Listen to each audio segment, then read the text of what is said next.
Hello, hello mga kasenyor.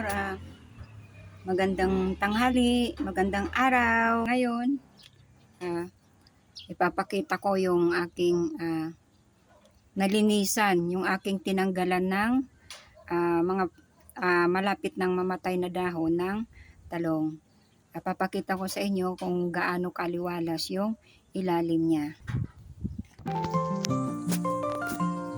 Ayan mga kasenyor, kitang-kita na yung ilalim. Hanggang doon.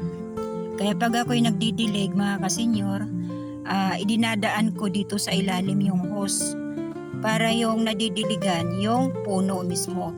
Tapos hindi nagagalaw yung itaas, yun dyan, sa itaas, yung mga bulaklak. Kasi kapag nabasa yung mga bulaklak, possible malaglag. So hindi mabubuo, sayang naman. Kaya doble purpose ang aking ginawa.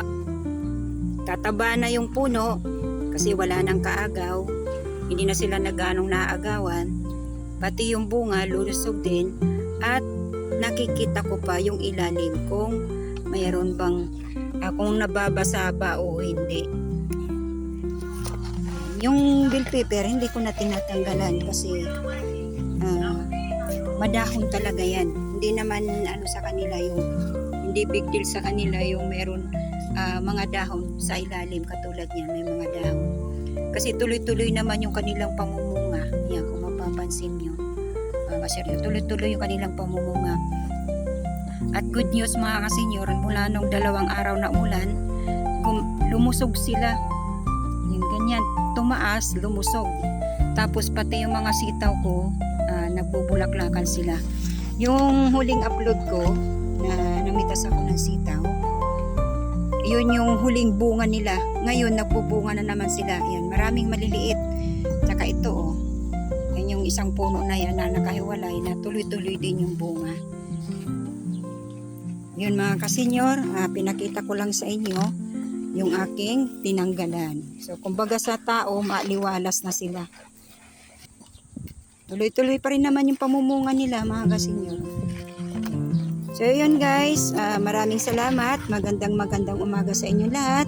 Sana ulit huwag kayong magsasawa na panoorin ang aking mga video, ang mga update ng aking mga halaman. At yung susunod na, ituturo ko kayo sa aking building na pinapagawa. Kung naalala ninyo yung aking video na dahil sa aking pag-harden at pag-upload ng mga video sa Facebook, ako'y nakapagpatayo ng building. Ayun. So, i-update ko kayo kung ano na yung lagay niya. Okay, bye-bye mga kasenyor. At makikita nyo rin kung gaano kalaki yung building na ipinagawa. Bye-bye!